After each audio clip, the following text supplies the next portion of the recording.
Welcome back ناظرین، جاوید ہاشمی صاحب ہمارے ساتھ موجود ہیں، آئے ان سے مزید گفتگو کرتے ہیں۔ کہا یہ بھی جاتا ہے اسٹیبلشمنٹ کی طرف سے، خاص طور پہ ان افسران کا میں ذکر کروں گا جو بعد میں ریٹائر ہو جاتے ہیں، تو وہ آ کے یہ کہتے ہیں کہ جو اسٹیبلشمنٹ کا رول ہے یا آئی ایس آئی کا رول ہے پاکستان کی پولیٹکس میں، اس کی وجہ یہ ہے کہ سیاستدان نااہل ہیں۔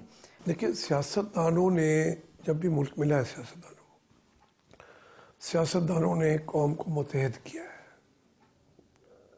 اب یہ دیکھیں 1954 میں ایک آئین بن گیا، سب اس کے اوپر متفق ہو گئے۔ اس میں ایوب خان کی مداخلت سے قوم کو بکھر گئی، کیونکہ اس آئین میں وہ صدر کا جو اختیار اسمبلی توڑنے کا ہے وہ انہوں نے پارلیمنٹ کو دے دیا تھا۔ انہوں نے باقاعدہ سینٹ بھی بنا لی تھی اس آئین کے مطابق۔ انہیں قبول نہیں تھا کیونکہ یہ اپنا اختیار ہر حالت میں صدر کے ذریعے قائم رکھنا چاہتے تھے۔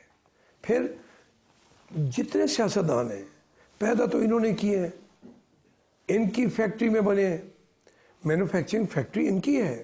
تو اس کا مطلب ہے پاکستان میں کوئی جینون سیاستدان چونکہ نہیں ہے۔ میری عرض سنیں، چونکہ بھٹو صاحب جو ہیں 10 سال وہ ایوب خان کے ساتھ بیٹھے رہے، بلکہ ان کا مشورہ تھا کہ ایک پارٹی رہنی چاہیے، اس کا صدر جو ہے وہ ڈی سی ہونا چاہیے اور سیکرٹری اس کا ایس پی ہونا چاہیے۔ 10 سال وہ ان کے ساتھ بیٹھے رہے۔ اب جب وہ الگ ہوئے اور انہوں نے عوام کی بات کرنی شروع کی، اس وقت انہوں نے کہا کہ یہ نااہل ہے۔ جب تک وہ ان کے ساتھ رہتے ہیں، جب میچورٹی آتی ہے یہ اس کو پھر کہتے ہیں یہ نااہل ہے۔ تو اس کے بعد یہ لے کے آئے لیڈر کے طور پر بھٹو صاحب کے بعد جنیجو صاحب کو، کہا یہ مسٹر کلین ہے، اس سے زیادہ اچھا کوئی ہے نہیں۔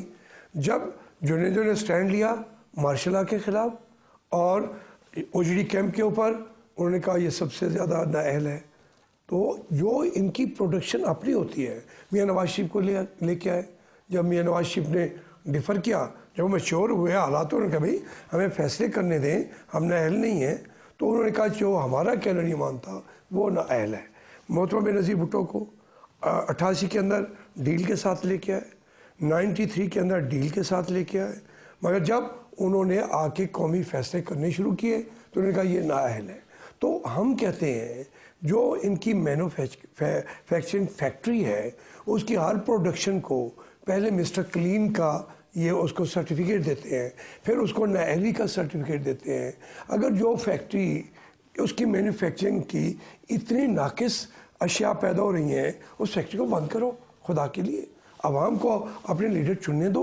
وہ کہتے ہیں کہ سیاستدان تو آپس میں لڑتے رہتے ہیں، جھگڑتے رہتے ہیں، بندر بانٹ ہوتی رہتی ہے، کوئی پروجیکٹ ہوتا ہے اس میں اتنے سارے اس میں حصے دار بن جاتے ہیں کہ وہ پروجیکٹ نہ کمپلیٹ ہو پاتا ہے، بلکہ وہ حصے ہو کے جیبوں میں سیاستدانوں کی چلے جاتے ہیں، عوام کو کچھ نہیں ملتا۔ دیکھیں، پہلی بات تو یہ ہے کہ جتنے بڑے میگا پروجیکٹس ہیں اس وقت آپ نام لیں، سب سیاستدانوں کے دور میں بنے۔ میں اس کو گنتا جاؤں گا تو الگ بات ہے، میں صرف یہ ایک پروپیگنڈا انہوں نے اس لیے کیا ہوا ہے کہ وہ سیاستدان لڑتے ہیں۔ بھائی سیاستدانوں نے تو ہم نے تو الیکشن بھی ایک دوسرے کو لڑ کے آنا ہوتا ہے۔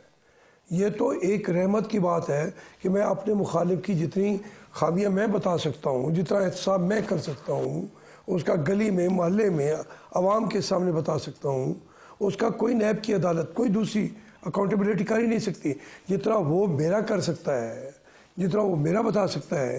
یہ تو سیاست اور جمہوریت کے لیے بلکہ ضروری ہے۔ ہمیں تو کہتے ہی ہیں الیکشن لڑ کے آئے، تو ہم تو ایک دوسرے کے ساتھ ہمیں لڑنا چاہیے۔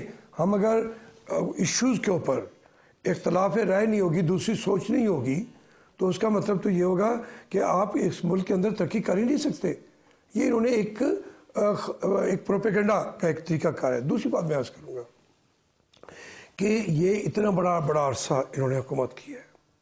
10-11 سال پرویز مشرف صاحب نے، 10 سال ایوب خان نے، 4 سال یحییٰ خان نے، 10 سال ضیاء الحق نے، 32-33 سال ڈائریکٹ طریقے سے حکومت کی ہے۔ باقی ادوار میں انڈائریکٹ طریقے سے حکومت کی ہے۔